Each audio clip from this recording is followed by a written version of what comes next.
मुझे कहता है मैं हाथ धो रहा था तो मैंने देखा काले बुरके में ना एक औरत ने ऐसे लेडीज़ वॉशरूम की तरफ गई है, सामने से आई है। मैं कि यार सोचने की बात ये है कि हर कॉटेज के साथ अटैच वॉशरूम है दोनों रूम्स में। दूसरी बात ये कि जो औरत इतनी बापर्दा है वो रात को 3 बजे अकेली तो नहीं वॉशरूम आएगी, वो अपने रूम से किसी मर्द को साथ लेके आएगी। अच्छा खासा डिस्टेंस है वॉशरूम का और कमरे का। तो कहता यार ये तो मैंने सोचा ही नहीं है। हम्म।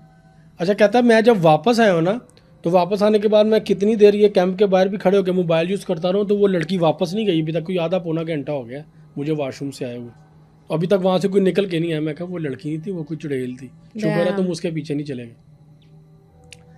ये वाक़या हुआ तो हमने उसके बाद ना बारिश बड़ी तेज़ शुरू होगी, इतनी तेज़ हवा, इतनी तेज़ हवा कि वो कॉटेज वाला बंदा है, उसने कहा जी आप ना उधर उधर का ओनर है, उसने कहा जी आप किसी रूम में आ जाए, हम्म। ये उड़ जाएंगे कैंप वगैरह। हम लोग रूम में चले गए।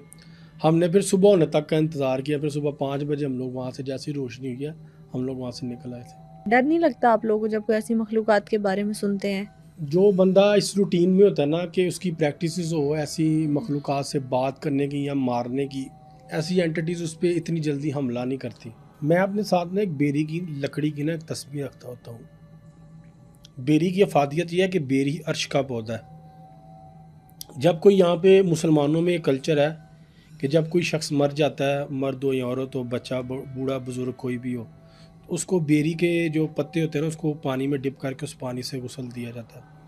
उसकी वजह ये होती है कि मरने के बाद इंसान के जिस्म से उसका हमजाद निकल जाता है। तो इंसान के जो जिस्म है मुर्दा, उसके जिस्म को शयातीन के असरात से पाक करने के लिए उस पानी से गुस्ल दिया जाता है कि इंसान अल्लाह की तरफ बिल्कुल पाक होकर लौटे।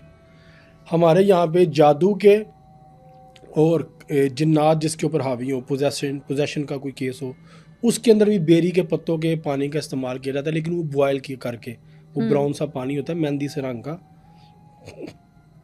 उस पानी से उस शख्स को गुस्ल करने का कहा जाता है, या उस पानी के छींटे मारे जाते हैं। जिस घर के अंदर जिन्नात हों या सिफली जादू की एक्टिविटीज़ हो, जैसे ये चीज़ें गायब हो जाना, रात को सोए सोए लाइटें ऑन ऑफ होना, या छत पे किसी के वज़नी ऐसे पाँव घसीटने की आवाज़ आना, या टैब ओपन हो जाना घर में और किचन में बर्तन गिरने की आवाज़ है, तो वो जो ऐसे मामला होते हैं उसमें भी बेरी के पत्तों के जो पानी है ना उसका इस्तेमाल होता है। आपने तरीका तो बता दिया है किस तरह से ख़ुद को महफूज रख सकते हैं, और ये भी बात आपने पॉडकास्ट में भी बताई कि अगर इन मखलूक़ात से ज़्यादा डरेंगे तो यहाँ पे ज़्यादा हावी हाँ जी। होगी।